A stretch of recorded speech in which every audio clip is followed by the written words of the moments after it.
Oh boy, oh boy. I think it's time to give you guys a little bit of a hot take that comes from my mind. And yeah, this is a video that I'm pretty sure that a good chunk of you may or may not agree with. I'm pretty sure the majority is not going to agree with, but hey, my name is FOXSOL. I'm a person that's very controversial. I'm a person that likes to talk about shit and straight up have conversation of topics. So let's get into it right after our sponsor. You're looking to snag that next S-rank agent on your account, but yet you're out of polychromes and you're about to blow some cash on the in-store shop for some monochromes? Hold up before you top up. If you're playing Zenless Zone Zero, Genshin Impact, Honkai Star Rail, or any gacha game that empties your wallet, LDSHOP's got your back. With LDSHOP, not only you're just topping up, but you're saving money. 27% compared to the in-game store prices. That means more rolls, more chances for your dream agent, and way less pain on your bank account. And the best part? It's fast, it's safe, it's secure. No sketchy logins, no endless waiting. Just pick your game, choose your amount, pay, and boom. Your credits to the account before your pity counter even starts sweating. And here's the kicker for all my viewers out there. You'll save even more with the link down in the description below. So whether you're pulling for Orphe, Lucia, or one of those agents that, RNG keeps teasing you with, don't let the in-game store rob you blind. Top smarter. Save yourself right now by using LDSHOP down in the link below. Alrighty. So I already know, disclaimer-wise, that this video is probably going to upset a couple of you guys, and I will apologize to you in advance. But I am a person, and I guess you could tell from the thumbnail and from the title of this video, I am not one for a tier list. I do not think tier lists are worth it at all, and the take that I'm about to give you here is relatively going to be that. When I look at what we're seeing right here on the screen, pridewin.gg, when it comes to characters, I pretty much don't care if Miyabi is a T0 or if Miyabi is a T1. And I'm going to be completely honest with you. I know this is like tier 0, tier 0.51 thing. Whatever happened to the old-fashioned S rank, A rank, B rank, all the way down to F rank? Like, I don't understand why we're changing the terminology to a certain degree, but it is what it is. To me, when it comes to player versus environment, PvE, environmental based games, I don't think a tier list necessarily matters. If we're talking about a competitive style game, more of a PvP structure like League of Legends, a fighting game like Street Fighter, Guilty Gear, different competitive standings, even like Call of Duty, or Counter-Strike, I can see where that information for tier listing, taking a look at different base equipment, taking a look at different characters, what the current, content is of that game's current update and everything else, how it's all structured, would face against the current setups that you want to use, and to put you somewhere on a list between the top to the bottom and see where you fall at. I can understand that. But in a PvE game and a gacha game, which, and to be completely honest, doesn't really strike home that this is going to be something that can be concurrently calculated. Because when it comes to the type of investments that people do, whether it's money investments, whether it's time investment, just general account investment in general, whether you're pulling for signatures, whether you're not pulling for signatures, all of this information, depending on your type of team that you're going to try to build. Like, for example, if you're going to use Miyabi with a Mono Ice team, or you're going to use Miyabi with fucking Yuzuha team, whatever. In general, there's different components that makes several different factors about all this that just straight up is kind of bullshit to me. Like, it legitimately feels and looks like it is bullshit to me, to where I'm looking at a tier list. I'm looking at right now that there's so many people are worried that like, oh, Miyabi's under a watch list, that she might drop down to T0.5 and they're not liking it. Or, you know, certain characters like Lighter has dropped down to the 0.5 standard, so that means he's no longer good. Oh, but Orphe went up and she must be amazing. Like, to be completely honest and to be completely fair, I've had this conversation and I've had different rebuttals and I've had different counterpoints made to me, and I'm going to stick with what I believe in. Okay? I understand like what people have been trying to tell me, and some people agree, some people disagree. And to those that disagree, I don't want to hurt your feelings, but I'm just going to put it like this, is that when I look at something like this, I don't think potentially it matters. That there's too many different factors involved. Your account, my account, this person's account is all going to be different at the end of the day. Even from just an M0 standpoint, you're going to have certain characters, you're going to have certain signatures, I'm going to have certain characters, certain signatures, and this person over here might be just running the cunning hairs and not care about any of this. That when it comes down to it, there is too many different factors to take in consideration. The way I look at what the tier list should be is based not upon player skill, because in general, before we get into this, in general, let me just put it like this. The majority of people I feel that plays a gacha game, whether it be ZZZ, Weather and Waves, Genshin Impact, or even like Honkai Star Rail, are people that I would say 80% of them play it for fun. That in general, they don't know how to play Miyabi properly. They don't know her full potential. They don't know Yizhuan's full potential with her sheer and quick swappiness. They don't know the full potential of a character like you get to like for example, primary example, Lucia. She just recently came out, right? There's actually people who do not know how to pretty much use her properly. There's guide videos on YouTube to try to explain to people you're playing her wrong. They just hit buttons, things happen, they're okay with it. Same thing with Yudhari players, same thing with Evelyn players. There's different titles that I can see that Pride One's putting in here, but the way I look at a tier list, right? And the only reason why I can somewhat agree with the idealism that a character like Miyabi might drop down from T0 to T0.5 in the foreseeable future if things don't change is based around the content of the game. This would include the buffs.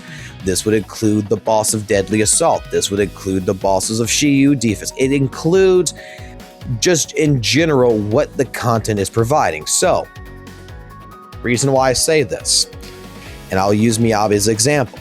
Some people completely disagree that Miyabi should stay at T0 because she is the ceiling character. She is the best character. Like, no other character can match her. And I understand.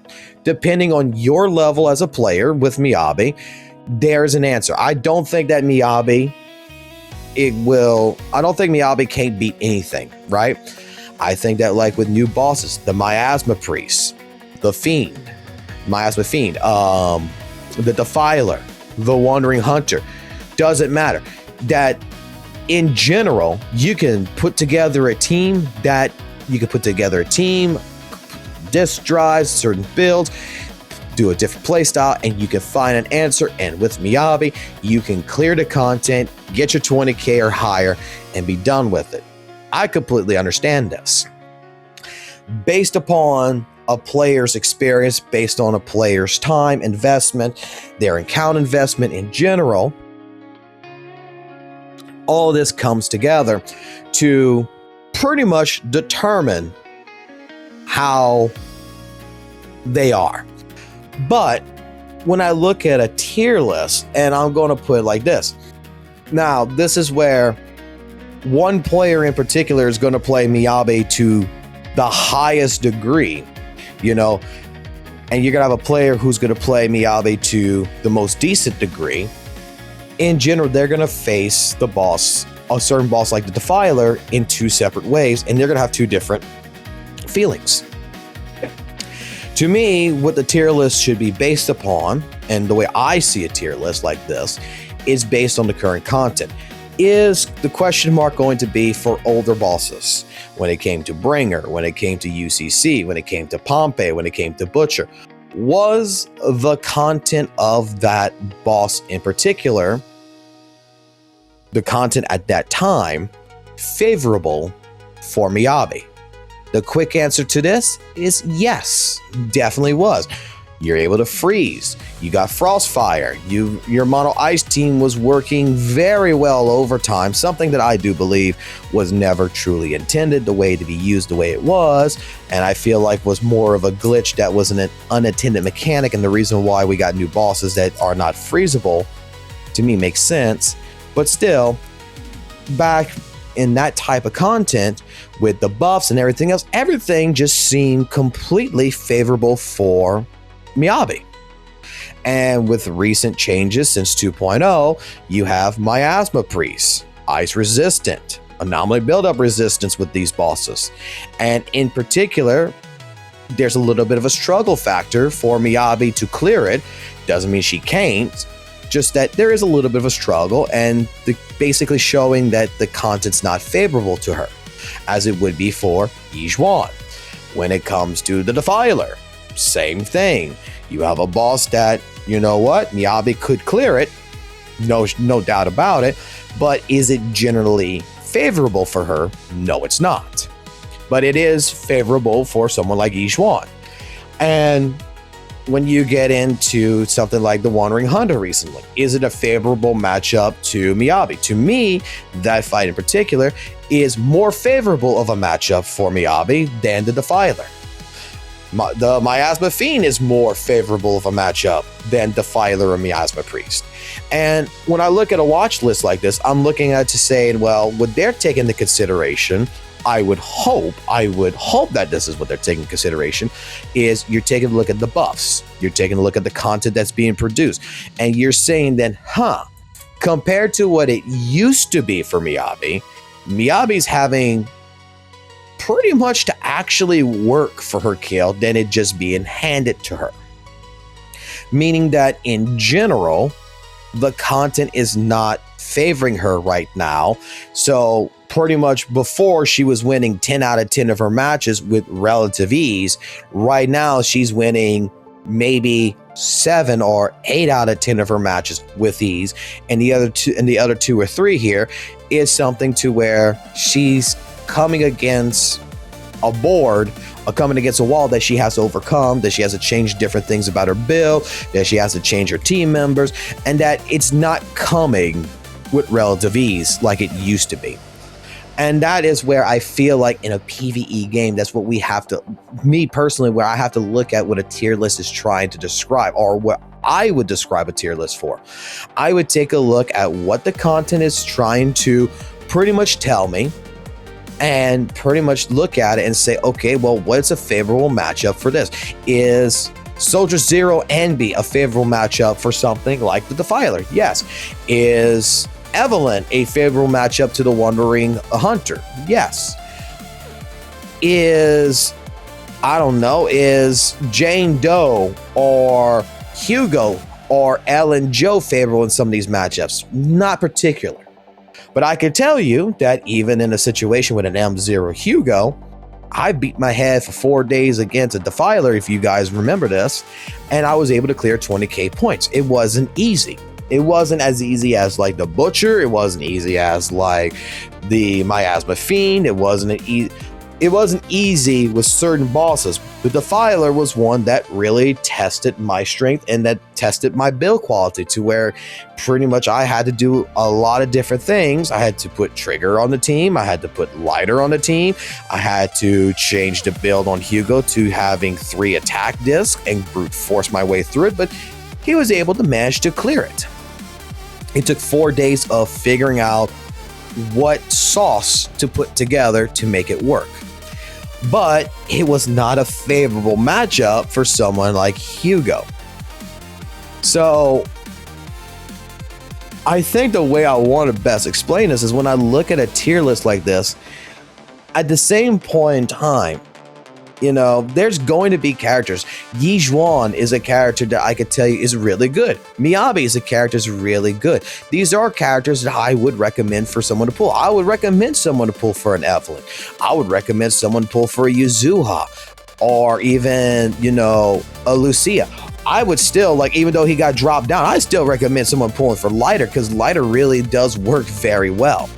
And potentially this tier listing may end up changing, because if everybody remembers with the 2.5 update that's going to be coming in, that we're going to start seeing characters get new abilities and their potentials unlocked, giving them more damage and such, to which in general, this may actually make it to where Grace, who's in tier 3, may jump up to tier 2, Soldier 11 may jump up to 1.5, and so forth and so forth. We really don't know where it goes at, but I just, again, I'm not looking, I don't think people should be looking at a tier list and trying to 100% determine that, oh, I have to pull for this character because it's the only way I'm going to go ahead and be able to complete content and have fun.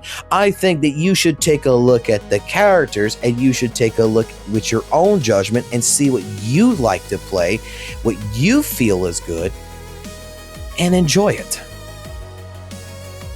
Like, dude, if I could go ahead and bust my head for 4 days against the Defiler with Hugo and manage to pull 20k, I'm pretty sure that anyone out there who pulls together a team that they like can manage to go ahead and do some crazy, amazing things with it, as long as they're putting in the time investment into their account and the effort that goes along with it to make it work.